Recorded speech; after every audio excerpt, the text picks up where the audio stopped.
Ayan, share ko lang sa inyo ang aking mga ginagawa ngayon dito ay ang costume ng aking apo sa kanilang may contest kasi uli ng sayaw sa Assumption siya nag-aaral ngayon. Ayan, 25 tao yan.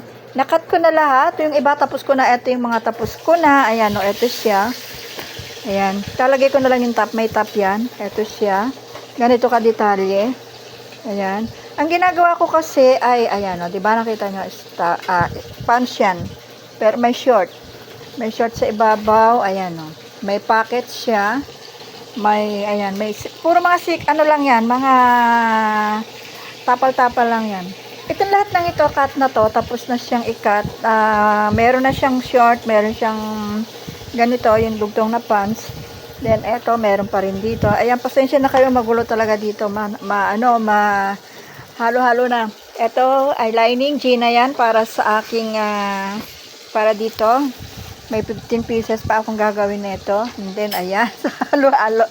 Ito naman yung pinaka-top nito, ayan. Ang pagtabas ko kasi ay, depende sa kung ano yung gagawin ko. Inuuna ko munang gawin yung mga bagay na mabilisan. Tinabas ko siya ng ng maramihan, sabay-sabay. Ayan, may sinelas pa ako dyan.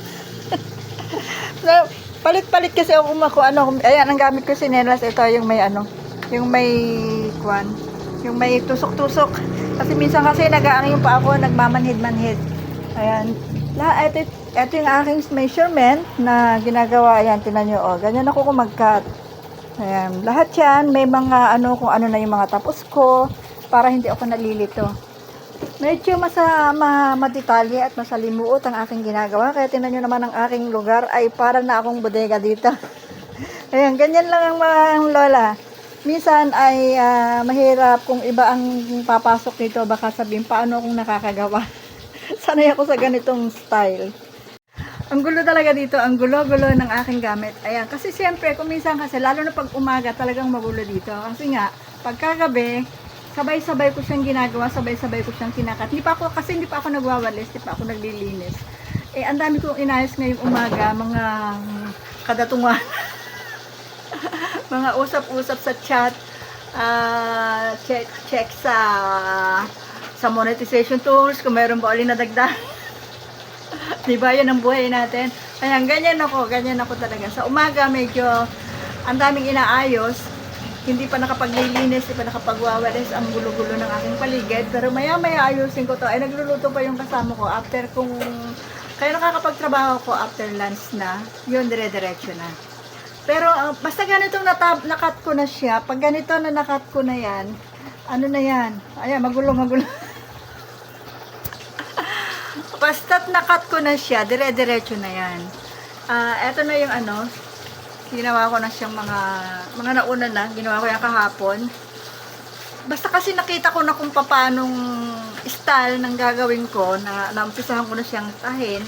Alam ko na yan, dire-diretso na yan. Ngayon, itong mga kinat ko, sunod-sunod na yan. Mga 2 days, kaya ko siyang tapusin. Then, italagay ko yung top. Kasi kailangan bago Saturday or Sunday, kailangan matapos ko lahat ito.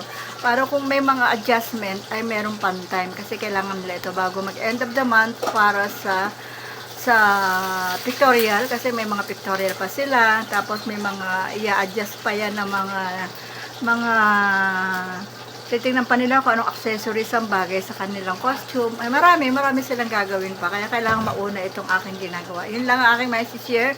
Nag-share lang para hindi masayang ating bonus na para hindi masayang binigay na bonus sa atin. Ay gamitin natin na yan. Thank you so much everyone. Bye-bye.